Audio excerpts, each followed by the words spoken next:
Bismillahirrahmanirrahim. So, gentlemen, welcome for the OSHA 30th General Industry Training, class number 8 and final class.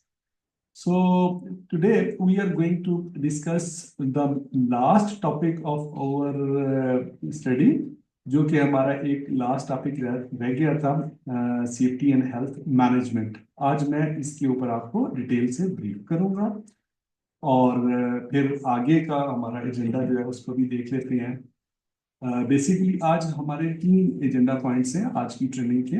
Number 1, तो हमने पहला जो session है 40 minutes का, वो सेफ्टी मैनेजमेंट को अंडरस्टैंड करना है। और सेकंड में फिर हम क्विज करेंगे, ठीक है। और थर्ड अपना जो सेशन है उसके अंदर हम प्रैक्टिकल जो असाइनमेंट मैंने आपको देनी है उसकी मैं आपको ब्रीफिंग दूंगा, उसको अंडरस्टैंड करवाऊंगा कि उसको कैसे आपने सॉल्व करना है, उसमें क्या आपने करना है, ठीक है। तो 7 डेज हो गए आपके पास। आप अपना थोड़ा सा भी टाइम इस पे लगाएंगे ना तो वो आप इजीली कर सकते हैं। कोई बड़ी उसमें कोई मुश्किल वाली बात नहीं है, ठीक है। बट ये है कि मैं ये चाहता हूँ कि चूंकि आपने स्पेशल टाइम भी निकाला हुआ है, आप स्पेशल इंटरेस्ट भी ले रहे हैं, लर्निंग भी कर रहे हैं, तो इस मतलब प्रोसेस के अंदर आप चीज़ें सीख लें ना, मतलब ताकि फिर आपको लाइफ में आगे काम आती रहे। सही है। आगे बढ़ते हैं जी। Sujit man, first of all we are going to discuss the management of safety and health. जैसे मैंने आपको पीछे बहुत सारी एक्टिविटीज जो हैं उनके बारे में ब्रीफली मैंने आपको एक्सप्लेन किया। मुख्तलिफ टॉपिक्स हमने डिस्कस किए हैं, मुख्तलिफ एक्टिविटीज जो हमारी वर्क साइट्स के अंदर हो रही होती हैं। तो अगर उन तमाम एक्टिविटीज को हम एक ऑर्गेनाइज्ड सिस्टम के थ्रू मैनेज ना करें तो वो मतलब जितनी बड़ी अच्छी तरीके से हम एक एक्टिविटी कर लें, लेकिन दूसरी एक्टिविटी अगर हम सही तरीके से ना कर सकें तो पूरी एफर्ट हमारी नाकाम हो जाती है, ठीक है ना। मतलब ये जो मैनेजमेट बेसिकली होती है, ये तमाम एक्टिविटीज को एक ऑर्गेनाइज तरीके से करने का नाम मैनेजमेंट है, ठीक है ना। इसमें आप रिसोर्सेज को यूटिलाइज करते हैं, इसमें आप लीड करते हैं, इसमें आप कंट्रोल करते हैं चीज़ों को under an effective safety and health programme, ठीक है। तो मैनेजमेंट का जो पहला मतलब है कि नुक्ता आगाज कह लें आप इसको, या जो सबसे मोस्ट इम्पोर्टेंट टूल है किसी भी मैनेजमेंट का, including safety and health, that is the programme for that management. इसी तरह सेफ्टी एंड हेल्थ को भी हम एक organised safety and health management system या एक सेफ्टी एंड हेल्थ प्रोग्राम के थ्रू मैनेज करते हैं। अब अगर हम बात करें, मतलब है कि ये जो मैनेजमेंट सिस्टम्स हैं या ये जो सेफ्टी प्रोग्राम्स हैं, ये क्या हर ऑर्गेनाइजेशन का डिफरेंट होता है? बिल्कुल डिफरेंट होता है, ठीक है। अब बहुत सारे मैनेजमेंट सिस्टम जो है वो काम कर रहे हैं अभी, मतलब मुख्तलिफ ऑर्गेनाइजेशंस के अंदर, ठीक है। जैसे कि अगर हम सेफ्टी और हेल्थ की स्पेसिफिक बात करें तो उसमें इस वक्त ग्लोबल लेवल पे जो सबसे जो effective safety and health management system है, दैट इज ISO 45001, ठीक है। इसीलिए लोग इसकी ट्रेनिंग्स करते हैं स्पेशल, इसको ऑडिट करना सीखते हैं। इसमें सिर्फ ऑडिटिंग ही नहीं होती, इस मैनेजमेंट सिस्टम की इम्प्लीमेंटेशन भी होती है, ठीक है। सबसे पहले तो इसको आपको इम्प्लीमेंट करना आना चाहिए, और यही वो इफेक्टिव प्रोग्राम है सेफ्टी का जिसके थ्रू आप पूरी ऑर्गेनाइजेशन के अंदर एज ए मैनेजर उस तमाम एक्टिविटीज को ऑर्गेनाइज तरीके से कंट्रोल करते हैं, ठीक है। क्योंकि अगर ये तमाम एक्टिविटीज जैसे मैंने आपको पहले बताया, अगर बहुत बिजी रोड के ऊपर, इसकी मिसाल भी ले लेते हैं कि अगर ट्रैफिक चल रही है, कोई किसी साइड से आ रही है, कोई किसी साइड से आ रही है, अगर उनके अंदर एक रब्त नहीं होगा, मतलब उनके अपने अपने टाइम्स जहाँ पे सिग्नल्स हैं वहाँ पे डिटरमिन नहीं होंगे, तो क्या होगा? फिर वो क्लैश होगा आपस में, कोई इधर से टक्कर लगेगी, कोई इधर से टक्कर लगेगी। तो इस तरह वो आपका पूरा फंक्शन जो है डिस्टर्ब हो जाएगा। तो ये जो मैनेजमेंट सिस्टम होता है ना, ये जो एक प्रोग्राम के थ्रू रन किया जाता है, वो बेसिकली ऑर्गेनाइज करता है आपके तमाम फंक्शंस को, ठीक है। प्रोसेसेस आप देखें ना, आपकी ऑर्गेनाइजेशन के अंदर मुख्तलिफ प्रोसेसेस परफॉर्म हो रही होती है। कभी आप कभी ध्यान कीजिएगा इन चीज़ों के ऊपर कि कहीं पे आपकी कंपनी के अंदर वेल्डिंग हो रही होगी, कहीं पे वर्क एट हाइट हो रहा होगा, कहीं पे प्रोडक्शन हो रही होगी, कहीं पे ट्रांसपोर्टेशन भी यूज हो रही होगी, कहीं पे जो है वो मशीन्स चल रही होंगी, कहीं पे जो है वो मुख्तलिफ किस्म के फंक्शन जो है मेंटेनेंस हो रही होगी। So many functions are being done in your organisations. तो आपका as a health and safety professional क्या रोल है, be manager of that site as a health and safety manager, कि उन तमाम लोग जो आपकी वर्क साइट के अंदर काम कर रहे हैं, क्योंकि उनका ज्यादा फोकस अपने टास्क के ऊपर होता है, अपनी अपनी जॉब के ऊपर होता है, उनका इतना नॉलेज नहीं होता सेफ्टी के बारे में, हेल्थ के बारे में, ठीक है। लेकिन चूंकि आपका नॉलेज है, तो इसलिए आप उनको ना सिर्फ गाइड करते हैं, बल्कि उनके लिए स्पेशल एफर्ट करते हैं, अपनी वर्क साइट को एनालाइज करते हैं, उसकी रिस्क असेसमेंट करते हैं, हैजर्ड आइडेंटिफिकेशन करते हैं। ये टेक्निक्स आपके वर्कर्स को तो नहीं पता होंगी ना, या मतलब जो मेंटेनेंस के लोग हैं, प्रोडक्शन के लोग हैं, उनको तो इन चीज़ों का आइडिया नहीं होगा, आपको पता होगा। इसलिए आप उनके लिए इन खतरात को, इन हैजर्ड्स को आइडेंटिफाई करते हैं। इसीलिए हमने पीछे जो भी टॉपिक्स पढ़े हैं, उनका मकसद ये था कि आपको हर एक्टिविटी से रिलेटेड जो हैजर्ड्स हैं, जो हैजर्डियस सिचुएशंस हैं, उनकी अंडरस्टैंडिंग हो जाए, ठीक है। तो जब आपको अंडरस्टैंडिंग हो जाएगी, तो फिर आप उनको असेस करने के काबिल हो जाएंगे और उनको एनालाइज करने के काबिल हो जाएंगे। तो जब आप एनालाइज कर सकेंगे, तो फिर उनको कंट्रोल करने की प्लानिंग भी आप कर सकेंगे, ठीक है ना। तो एक इफेक्टिव जो प्रोग्राम होता है सेफ्टी एंड हेल्थ को मैनेज करने का, वही बेसिकली आप समझ लें कि पूरी ऑर्गेनाइजेशन का एक मेन पिलर होता है, जिसकी वजह से पूरी ऑर्गेनाइजेशन अपना फंक्शन रन कर रही होती है। आपके सामने बहुत सारी मिसालें हैं, बहुत बड़ी बड़ी ऑर्गेनाइजेशंस को देख लें, आप नासा देख लें यूएस की, या और इस तरह के जो इनके बड़े बड़े प्रोग्राम्स हैं, आप उनको देखिए वो कैसे परफॉर्म कर रहे होते हैं। उसमें मतलब है कि इतने बड़े बड़े काम हो रहे होते हैं, क्योंकि वो सारे एक ऑर्गेनाइज्ड प्रोग्राम के थ्रू और मैनेज्ड होते हैं, ठीक है। इसीलिए उनके और उस जो मैनेजमेंट सिस्टम होता है, उसको रन करते हैं different procedures and processes, policies, ठीक है ना। तो हम बात करेंगे कि एक इफेक्टिव जो मैनेजमेंट सिस्टम है सेफ्टी एंड हेल्थ का, उसके एलिमेंट्स क्या होते हैं। अच्छा, ये जो एलिमेंट्स मैं अभी आपको बताऊंगा, ये स्पेसिफिक टू ओशा है। ओशा, देखिए ओशा का अपना स्टैंडर्ड है सेफ्टी एंड हेल्थ को मैनेज करने का। HSC जो यूके वाले हैं, उनका अपना स्टैंडर्ड है, ठीक है। इसी तरह जो ग्लोबल लेवल पे मैंने जैसे आपको बताया, जो सबसे इफेक्टिव मैनेजमेंट सिस्टम है, वो है ISO 45001। तो अब मुख्तलिफ ऑर्गेनाइजेशंस के अंदर मुख्तलिफ मैनेजमेंट सिस्टम काम कर रहे होते हैं। तो ये डिपेंड करता है, हम चूंकि ओशा की ट्रेनिंग ले रहे हैं, इसलिए हमें ओशा के जो एलिमेंट्स हैं उनका यहाँ पे ज्यादा पता होना चाहिए। बाकी ये है कि इनमें मिलते जुलते एलिमेंट्स होते हैं हर सेफ्टी प्रोग्राम के अंदर, लेकिन डिफरेंस भी होता है इनमें, ठीक है ना। अब हम अगर बात कर लें कि इनके मैनेजमेंट सिस्टम की भी, हम इसके कंप्लीट जो एलिमेंट्स हैं उनकी डिटेल से डिस्कस करेंगे, ठीक है। इनमें जैसे मेन एलिमेंट्स हैं, मैनेजमेंट कमिटमेंट है, इंप्लॉय इन्वॉल्वमेंट है, वर्क साइट एनालिसिस है, हैजर्ड प्रिवेंशन कंट्रोल है, ट्रेनिंग जो इसके मेन पार्ट है इस प्रोग्राम के। अगर हम बात कर लें management commitment and employee involvement की, तो बेसिकली स्टार्ट यहीं से होता है, ठीक है। जब तक आप घर का जो बड़ा होता है ना, घर का बड़ा, जब तक उसकी डायरेक्शन ठीक ना हो, बाकियों की डायरेक्शन कैसे ठीक होगी। तो अगर मैनेजमेंट आपकी दुरुस्त लाइन पे नहीं है, तो आप मंजिल पे कैसे पहुंचेंगे, ठीक है। अब कुछ लोग कहते हैं जी कि चलते रहने से मंजिल मिल जाती है। मुझे ये बताएं कि आपने जाना हो कराची से लाहौर की तरफ, और आप रुख कर लें दुबई की तरफ, तो आप सारी जिंदगी भी चलते रहेंगे तो कभी भी लाहौर नहीं पहुंच पाएंगे, ठीक है ना। सिर्फ चलते रहने से मंजिल नहीं मिलती, सही डायरेक्शन में चलने से मंजिल मिलती है, ठीक है ना।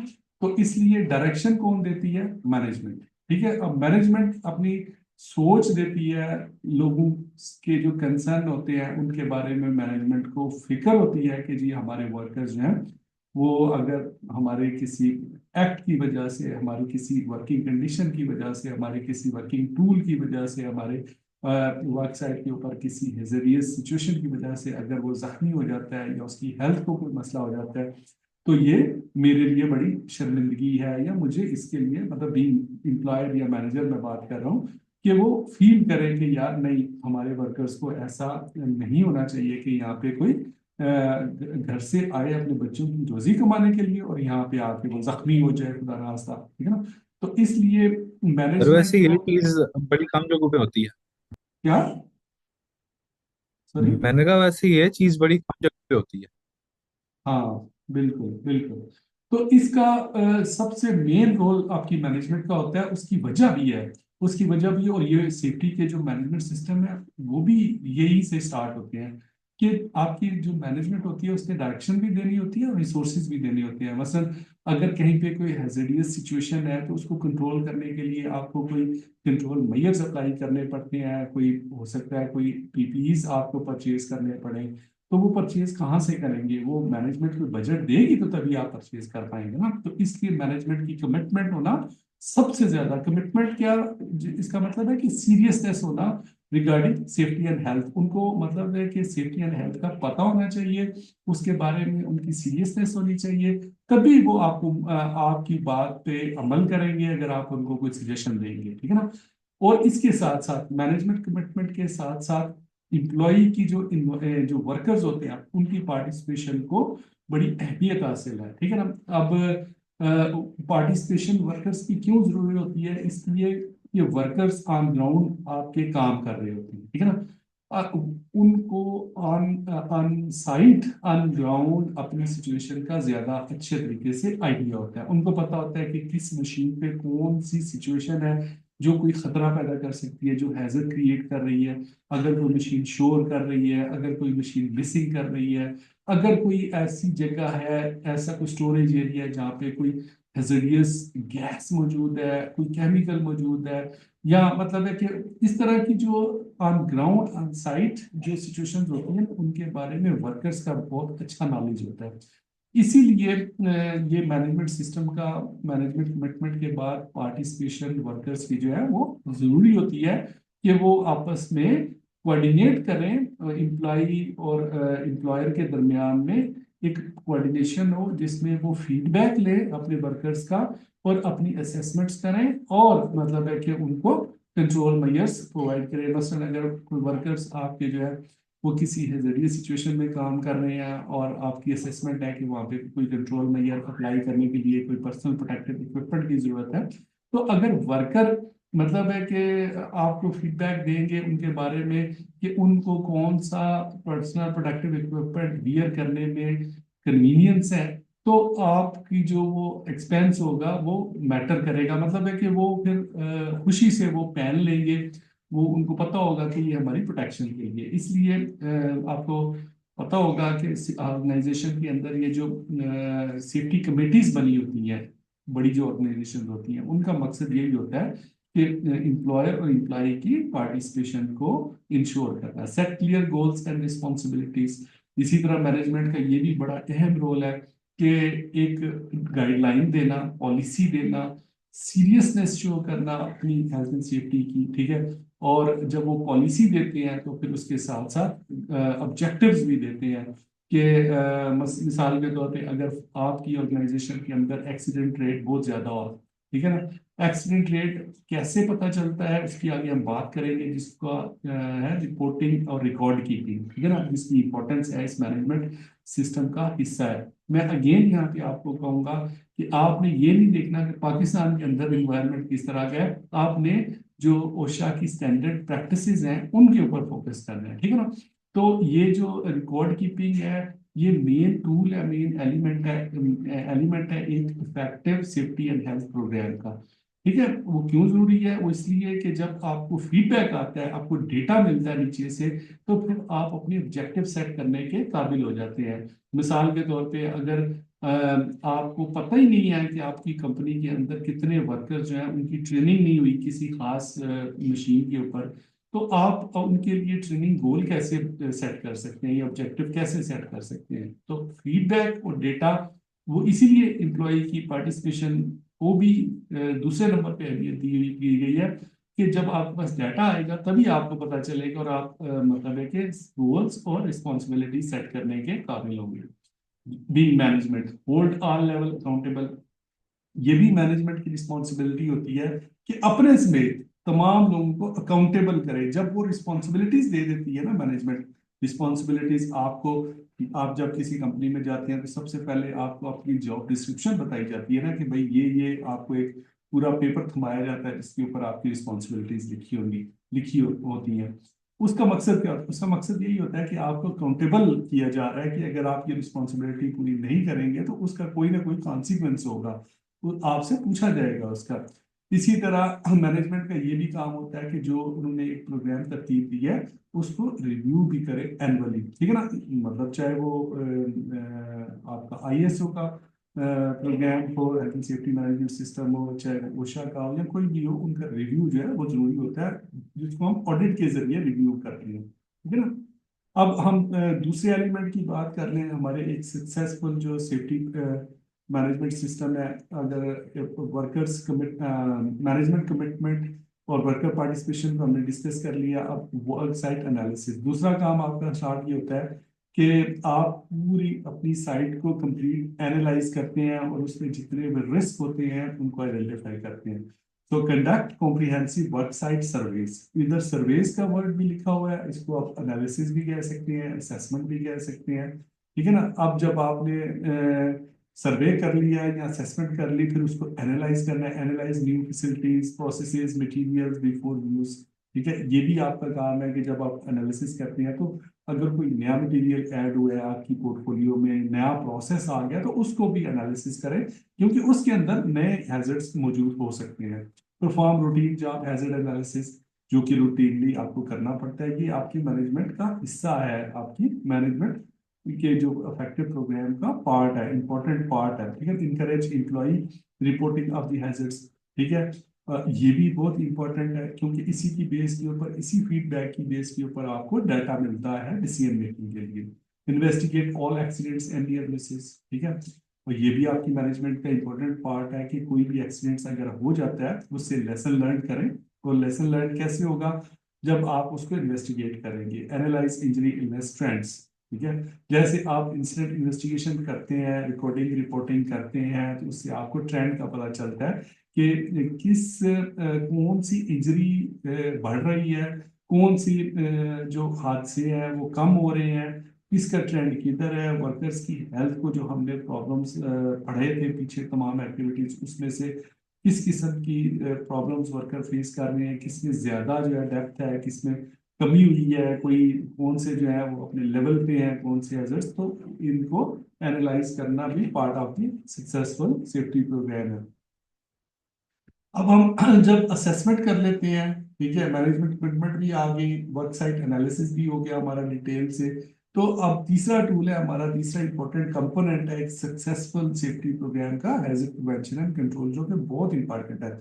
आप as a health and safety officer या मैनेजर पूरी लाइफ यही काम करते रहते हैं, असेसमेंट करना और फिर उनके मतलब है कि कंट्रोल मेजर्स बनाना। अगर आपको बेसिक टर्मिनोलॉजीज आ गई, उनकी अंडरस्टैंडिंग अच्छी तरीके से बन गई, तो फिर आपको बड़े से बड़ा हैजर्ड प्रिवेंशन कंट्रोल करना पड़े या मतलब एनालिसिस करनी पड़े, अगर आपकी फाउंडेशन ठीक हो गई ना, मतलब आपकी कॉन्सेप्ट क्लियर हो गई यहाँ पे, तो आगे फिर आपको उसका नॉलेज अचीव करना और उसके मुताबिक चीजों को कंट्रोल करना आसान हो जाएगा। हैजर्ड प्रिवेंशन में क्या आप चीजें इंश्योर करते हैं जी कि जो ओशा कहती है, वैसे तो आपको पता है जो आईएसओ की मैनेजमेंट सिस्टम की हायरार्की है, वो स्टार्ट होती है एलिमिनेशन से, सब्स्टिट्यूशन से, और थर्ड नंबर पे इंजीनियरिंग कंट्रोल आता है। ये आईएसओ के जो मैनेजमेंट सिस्टम है ये उसकी हायरार्की है। लेकिन ये यूके में भी होती है, लेकिन जो यूएसए में मतलब सबसे ज्यादा फोकस किया जाता है पहले नंबर पे ये इंजीनियरिंग कंट्रोल्स को, ठीक है ना। इंजीनियरिंग कंट्रोल्स को मेन फोकस किया जाता है कि अगर कोई हैजरियस सिचुएशन है, कोई हैजरियस एक्टिविटी हो रही है, तो कोशिश करें वहां पे इंजीनियरली उसको इंजीनियरिंग के पॉइंट ऑफ व्यू से उसको बेटर करें। मिसाल के तौर पे अगर मशीन्स में सेफ्टी गार्ड्स नहीं है तो सेफ्टी गार्ड्स लगाएं, डिवाइसेस लगाएं। अगर कहीं पे डस्ट का फैक्टर है तो वहां पे मतलब है कि कोई उसको आइसोलेट करें या उसकी कंपार्टमेंटेशन करें। मतलब इंजीनियरिंग कंट्रोल का बेसिकली मकसद क्या होता है कि आपका जो मौजूदा डिजाइन है किसी भी मशीन का, किसी भी एरिया का जहाँ पे कोई हैजर्ड है या रिस्क है, उसके बेसिक डिजाइन में मॉडिफाई करें, उसकी मॉडिफिकेशन करें। मसलन अगर कहीं पे डस्ट जनरेट हो रही है, वेंटिलेशन नहीं है, तो वेंटिलेशन इंस्टॉल करें, ठीक है। इसी तरह एग्जॉस्ट फैन लगाएं। ये सारे हमने बड़े डिटेल से तमाम जो हमने एक्टिविटीज पढ़ी हैं उनके अंदर हमने पढ़े हैं कंट्रोल मेजर्स सबके, कि केमिकल्स को कम कैसे हमने कंट्रोल करना है, वर्किंग साइट्स जो आती हैं उनके ऊपर जो स्लिप ट्रिप्स की हैजर्ड होती हैं उनकी कंट्रोल मेजर्स कैसे इंश्योर करनी है। इसी तरह हमने एर्गोनॉमिक्स और ब्लड बॉर्न पैथोजन और इस तरह की काफी सारी एक्टिविटीज हमने डिस्कस की हैं जो हेजर्डियस एक्टिविटीज होती हैं, ठीक है ना, मशीन गार्डिंग या एक्सेट्रा। इसी तरह establish safe work practices and procedures, ये भी अगेन एक इफेक्टिव मैनेजमेंट सिस्टम का ये पार्ट होता है कि आप पॉलिसीज भी बनाएं, जैसे मैनेजमेंट कमिटमेंट शो करती है इस चीज से कि एक पॉलिसी भी बनाए और प्रोसीजर्स भी बनाए। प्रोसीजर या एसओपी जिसको कहते हैं ना, रिटन वर्क इंस्ट्रक्शंस, किसी भी काम को सेफली प्रोवाइड वो करने के लिए, परफॉर्म करने के लिए जो रिटन इंस्ट्रक्शंस होती हैं उसको हम प्रोसीजर्स कहते हैं। मिसाल के तौर पे अगर आपने कन्फाइंड स्पेस वर्क करना है तो उसके लिए एक रिटन प्रोसीजर्स होना चाहिए आपके पास। मिसाल के तौर पे जब आपने वेल्डिंग वर्क करना है तो उसके लिए उसके लिए आपको एक सेफ वर्क प्रोसीजर आपके पास होना चाहिए। तो ये सेफ वर्क प्रोसीजर कौन बनाता है? ये सेफ्टी एंड हेल्थ के जो प्रोफेशनल्स होते हैं वो बनाते हैं, मैनेजर्स बनाते हैं। ऑफिसर जो है फीडबैक देते हैं, सुपरवाइजर फीडबैक देते हैं, और मैनेजर जो है छोटी मोटी जो एसओपीज होती हैं वो ऑफिसर्स भी बना लेते हैं। Use administrative control measures like adjusting work schedules etcetera, ये भी हायरार्की ऑफ द कंट्रोल का एक पार्ट है कि अगर किसी सिचुएशन में, जो हमने जितनी भी पढ़ी है सिचुएशन पीछे, उनमें कहीं पे आपको किसी इंजीनियरिंग कंट्रोल का यूज करना पड़ेगा, कहीं पे आपको एडमिनिस्ट्रेटिव कंट्रोल का यूज करना पड़ेगा, कहीं पे आपको पीपीईस का यूज करना पड़ेगा। तो ये डिपेंड अपॉन द सिचुएशन, वो कैसे उसका आप जजमेंट करेंगे कि कौन सा कंट्रोल मेजर्स यहाँ पे ज्यादा इफेक्टिव है, वो थ्रू एनालिसिस करेंगे। जब आप वर्क साइट असेसमेंट करेंगे, अपना सर्वे करेंगे, अपने रिजल्ट को आइडेंटिफाई करेंगे, उनको एनालाइज करेंगे, उनके ट्रेंड्स चेक करेंगे, then you will be able to make SOPs are procedures etcetera, ठीक है जी। इसी तरह जो इमरजेंसी एक्शन प्लान है वो भी बनाना आपकी रिस्पॉन्सिबिलिटी में शामिल है, ये हमारी मैनेजमेंट का पार्ट है। उसके बाद ट्रेनिंग के ऊपर हम बात कर लें। Training is very very very very important part of overall safety and health management, ठीक है।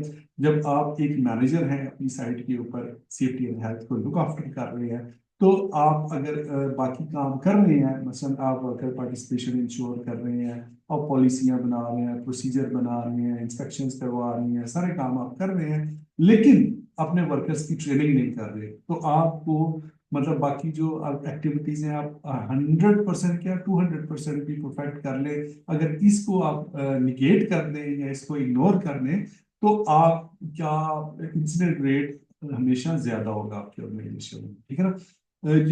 आजकल के दौर में ट्रेनिंग की इंपॉर्टेंस बहुत ज्यादा हो गई है, क्योंकि कॉम्प्लिकेशंस बहुत ज्यादा हो गई हैं, प्रोसेसेस इतने कॉम्प्लेक्स हो गए हैं कि हर दूसरे दिन, हर सेकंड, हर लम्हे एक नई से नई एडवांसमेंट आ रही है, नई से नई टेक्नोलॉजी चेंज हो रही है। तो अगर आप लोगों को ट्रेन नहीं करेंगे, मिसाल देता हूँ, आजकल ये जो नए ट्रेंड्स इमर्ज हुए हैं, डेटा साइंसेस है, आर्टिफिशियल इंटेलिजेंस है, और इस तरह की जो नई नई टेक्नोलॉजीज आ गई हैं, इनको भी इनकॉर्पोरेट किया जा रहा है सेफ्टी एंड हेल्थ के अंदर। अगर आप इनका इनकॉर्पोरेट नहीं करते, इनकी ट्रेनिंग अपने वर्कर्स को नहीं देते, तो क्या होगा कि आपके वर्कर जो है वो बहुत सारे हैजर्ड और रिस्क उसमें इन्वॉल्व हो जाएंगे और हादसा बढ़ जाएंगे आपके, ठीक है ना।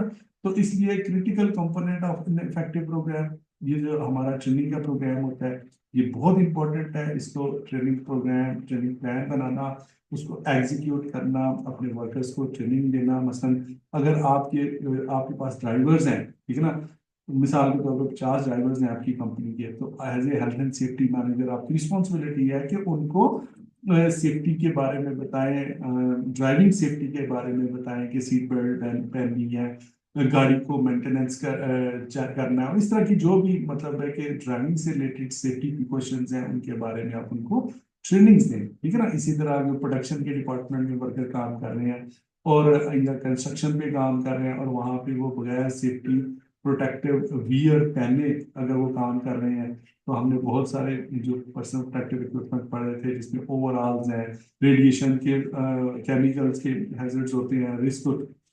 तो अगर उस तरह की सिचुएशन में आपके वर्कर बगैर ट्रेनिंग के काम कर रहे हैं तो वो उनकी लाइफ बड़ी रिस्क पे होगी। तो आपका काम है ट्रेनिंग के थ्रू उनको अवेयर करना, ठीक है जी। Health identify safety responsibilities.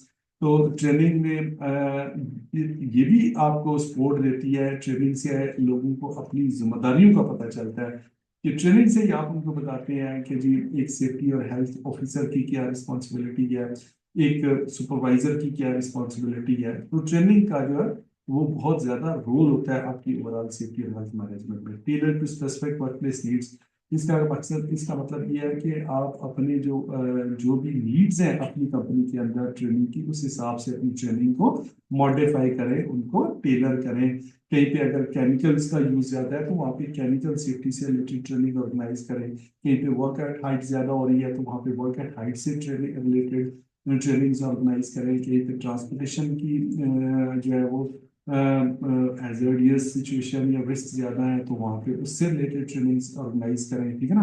Awareness session चलाएं, कैंपेन्स रन करें, being manager of your site. तो ये काम आपको करने पड़ते हैं। अच्छा जी, आप ये है types of the safety and health programmes. किस किस्म के सेफ्टी एंड हेल्थ प्रोग्राम या इनको हम प्रोसीजर्स कहते हैं कि वो आप तैयार कर सकते हैं अपनी ऑर्गेनाइजेशन के अंदर एज पर योर रिक्वायरमेंट और नीड।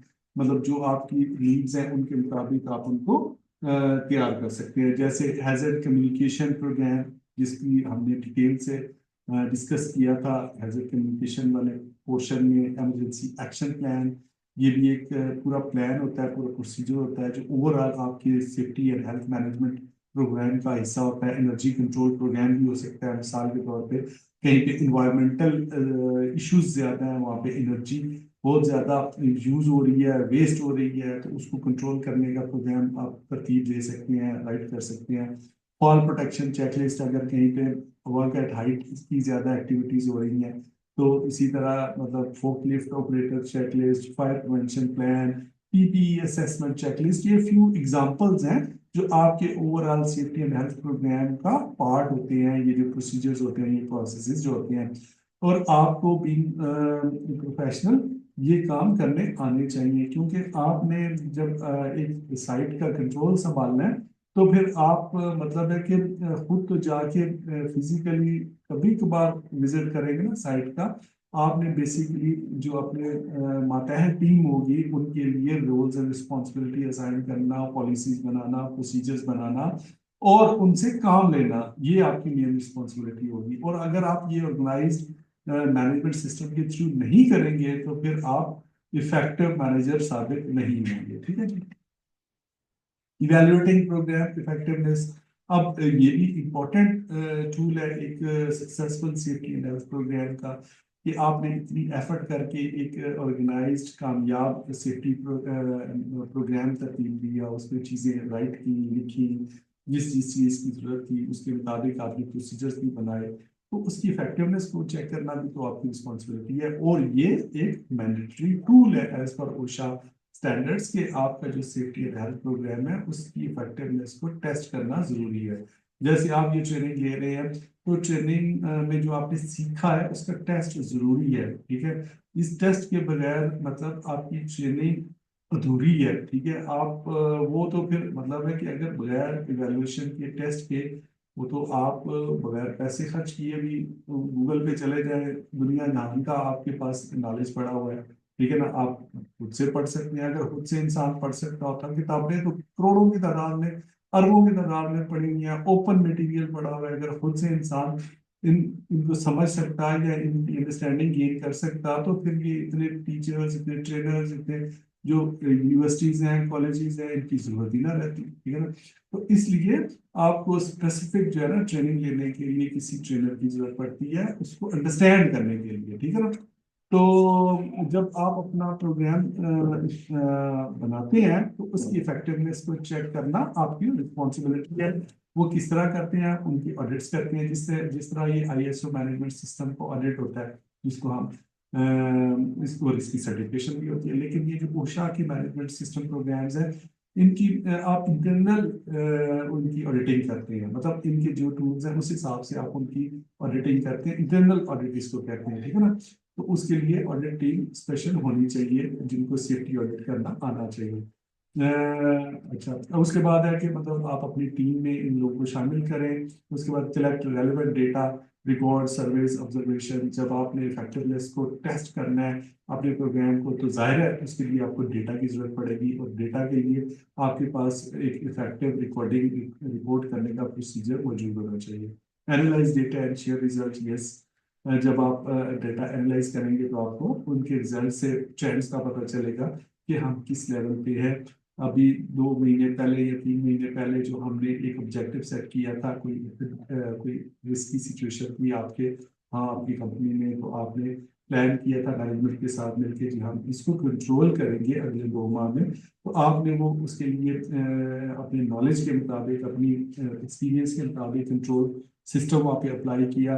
तो फिर आपने ये भी तो देखना है कि वो इफेक्टिव कितना है। मसलन पहले किसी वर्क एट हाइट के ऊपर लोग काम कर रहे थे, हार्नेस नहीं पहनते थे, खुदा ना खास्ता वहाँ पे हादसा हो गया, कोई बंदा गिर गया, जख्मी हो गया, तो तब आपने ये जब इस सिचुएशन को एनालाइज किया तो आपने फैसला किया कि आप हमें यहाँ पे ये जो पर्सनल फॉल अरेस्ट सिस्टम है इसको इन्फोर्स करना चाहिए।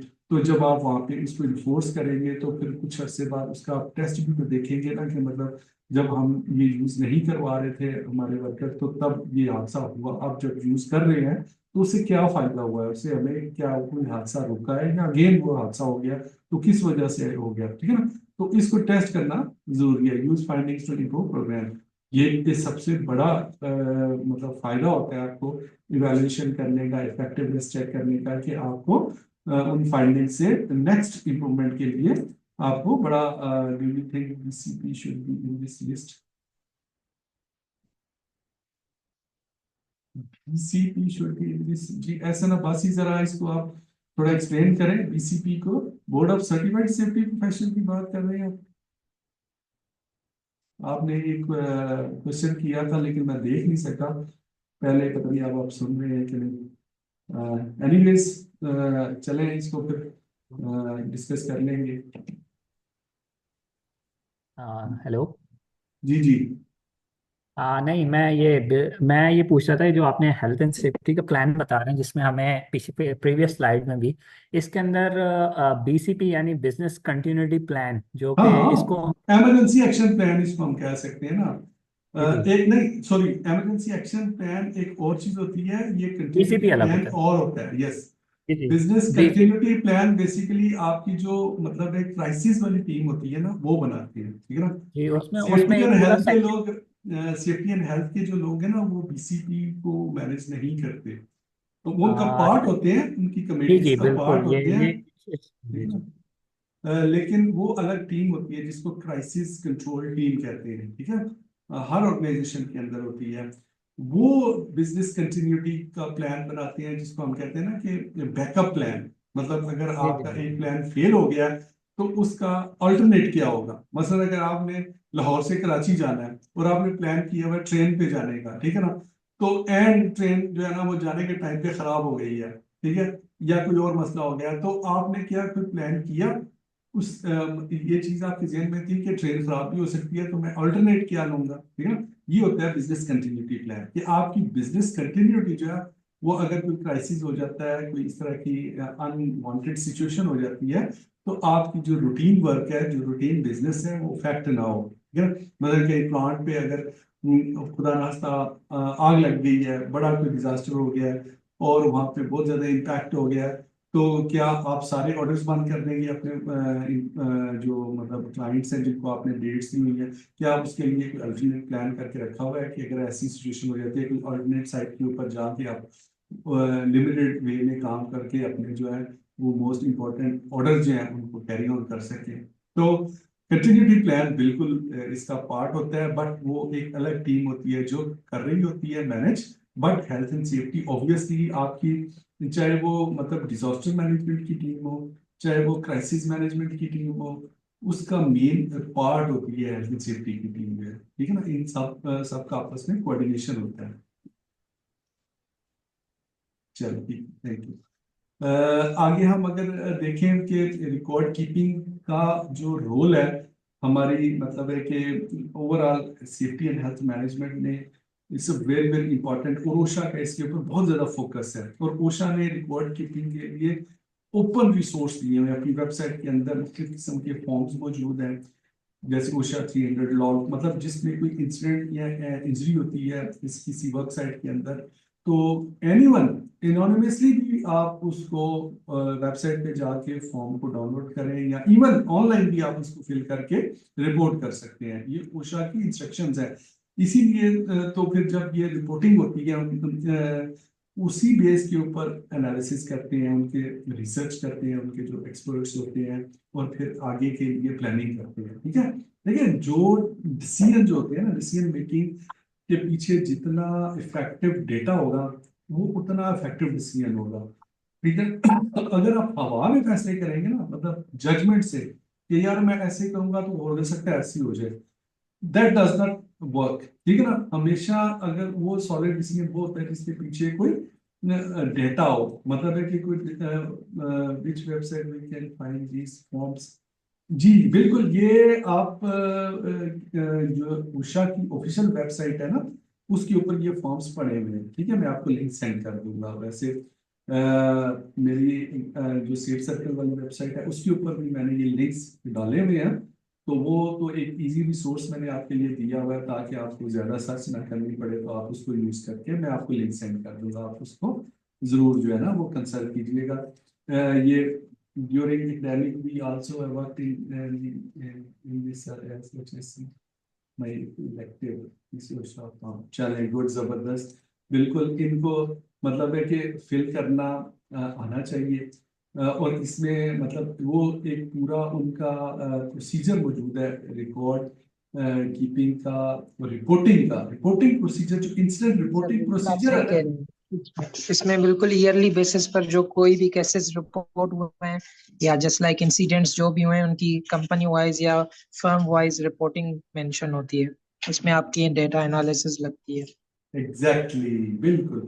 और ये मैं आपको बताऊं ना, यही तो आप लोगों का काम होता है प्रोफेशनल्स का, कि वो जो डेटा आ रहा होता है उसके ऊपर एनालिसिस करते हैं, फिर अपनी नई डिसीजन मेकिंग करते हैं उससे। मतलब आपको अगले फैसले करने में आसानी होती है जब आपके पास कोई डेटा आया होगा। ठीक है ना, तो डेटा के लिए रिपोर्टिंग होना बहुत जरूरी है। मसलन आपकी कंपनी के अंदर कोई इवन आपको पता है ना, इंसिडेंट बेसिकली दो किस्म के होते हैं, एक होता है एक्सीडेंट और एक होता है नियर मिस। और अगर आपको पता है तो ठीक है, नहीं पता तो मैं बता भी रहा हूँ। वैसे अगर आप इंसिडेंट इन्वेस्टिगेशन की डिटेल ट्रेनिंग लें तो बहुत दो चीजों की ट्रेनिंग मैं जरूर रिकमेंड करता हूँ अपने जितने भी मेरे लर्नर्स होते हैं। नंबर एक, रिस्क असेसमेंट को अच्छी तरह सीखें, रिस्क मैनेजमेंट जिसको कहते हैं। Basically assessment management overall management का पार्ट है। रिस्क मैनेजमेंट को अच्छी तरह सीखें, और दूसरा इंसिडेंट इन्वेस्टिगेशन को। ये दो चीजें आपके लिए पार्ट एंड पार्सल है।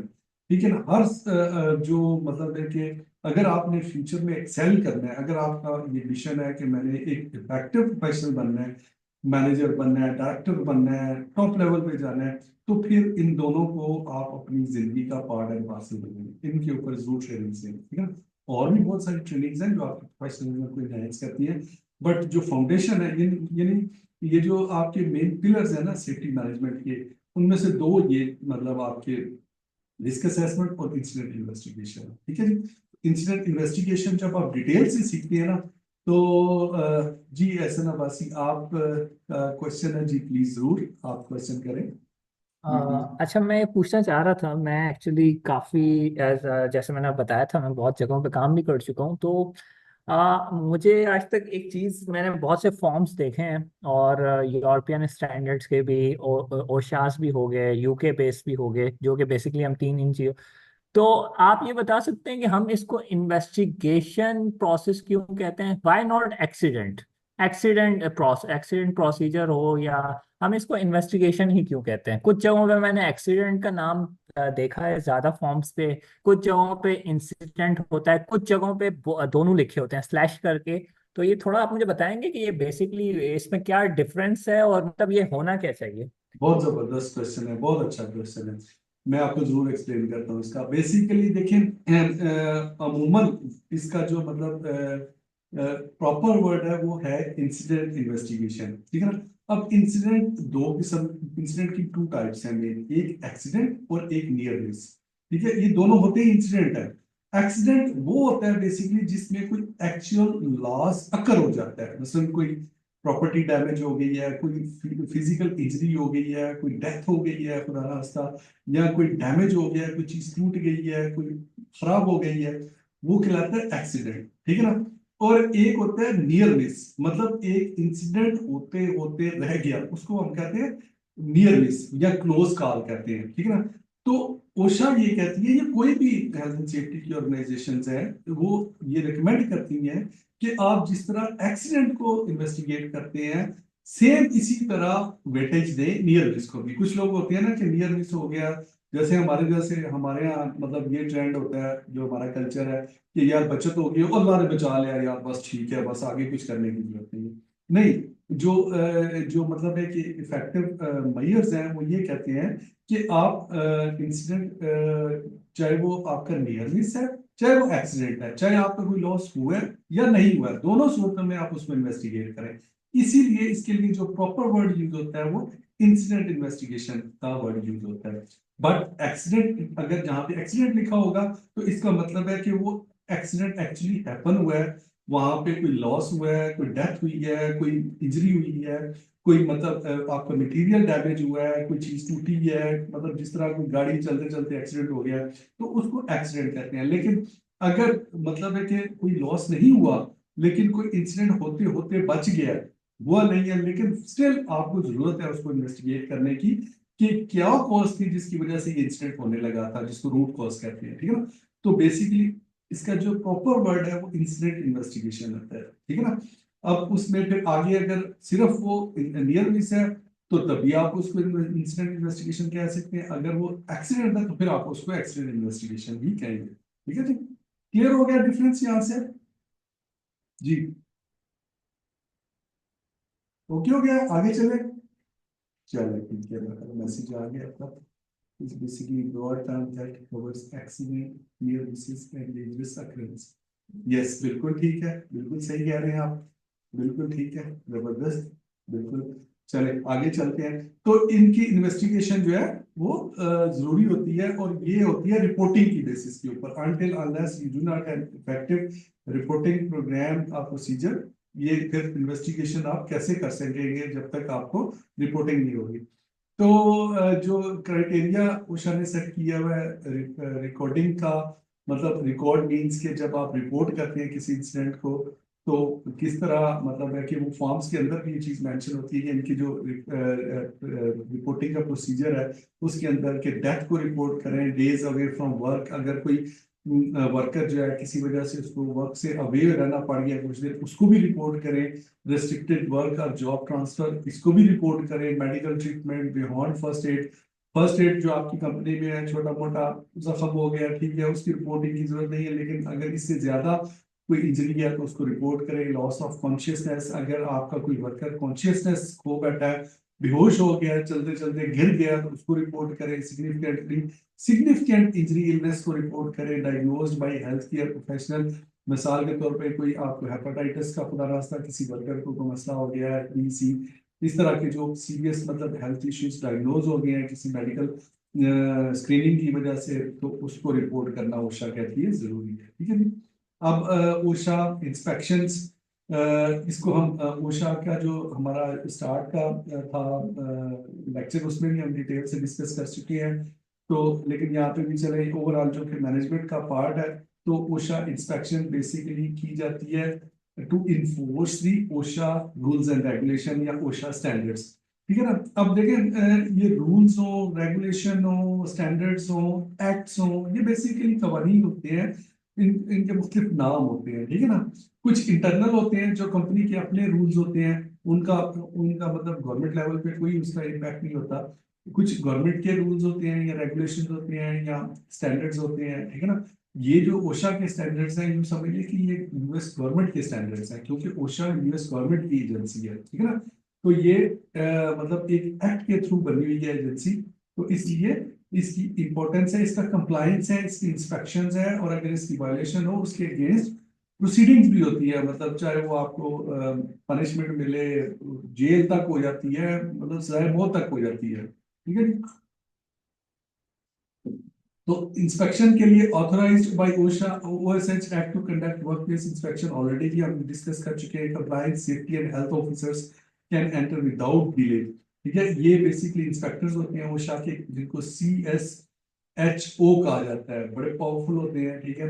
Employers can object but must provide reason. अगर कहीं पे ओशा इंस्पेक्शन कॉल हो गई है तो एम्प्लॉयर्स को भी एक राइट मौजूद है उषा की अपनी स्टैंडर्ड्स के अंदर कि वो they can object on this inspection, but they have a proper reason कि हम हमें क्यों ऑब्जेक्शन है इसके ऊपर, मतलब है कि इस इंस्पेक्शन के ऊपर, ठीक है जी। Advance notice generally not given except in specific circumstances, ठीक है। अब देखिए ओशा कितनी पावरफुल है, ओशा के इंस्पेक्टर, कि वो एडवांस नोटिस वगैरह नहीं देते, मतलब वो any time can enter into any site, ठीक है। कुछ स्पेशल सर्कमस्टांसेस होते हैं जिसमें वो कोई पहले प्रायर नोटिस देते हैं जी कि फलां हमने, अगर कहीं से रिपोर्टिंग हो गई है, कोई सीरियस हैजर्ड मौजूद है, जैसे हमने बात की थी ना कैटेगरीज की शुरू में इंस्पेक्शन के प्रोसेस के अंदर, के कोई फर्टेलिटी है या कोई इस तरह की पोजीशन है जिसमें उनको मतलब है कि फौरी तौर पे एक्शन लेना है, कोई सीरियस हैजर्ड है, सीरियस रिस्क है, इसीलिए तो वहां पे वर्किंग कंडीशन इंप्रूव हो गई है कि इन्फोर्समेंट अच्छी है, वहां पे एक प्रॉपर एक ऑर्गेनाइज मैनर से इन्फोर्समेंट होती है और फिर उस पर काम होता है, ठीक है जी। अब जब कंडक्ट की जाती है इंस्पेक्शन कॉल की जाती है तो ये प्रोसीजर हम पहले भी पढ़ चुके हैं। Officers present credentials and explains inspection purpose, can take samples, photos and question employees, representatives may accompany inspector, aims for minimal disruption to workplace operation, concludes with informal advising on apparent violation, ठीक है ना। Inspector मतलब सिर्फ थानेदार ही नहीं होता, वो एक एडवाइजर भी होता है बेसिकली। अगर छोटी बड़ी वायलेशंस हैं जिससे कोई अभी लो लेवल पर रिस्क जनरेट हुआ है तो वो वहीं पे करेक्ट भी करवा सकता है, मतलब उनको एडवाइस कर सकता है वहाँ की मैनेजमेंट को जी कि आप इसको इम्प्रूव कर लें, बेहतर कर लें, ठीक है। और ये बहुत खौफनाक पार्ट है साइटेशन एंड पेनल्टीज का।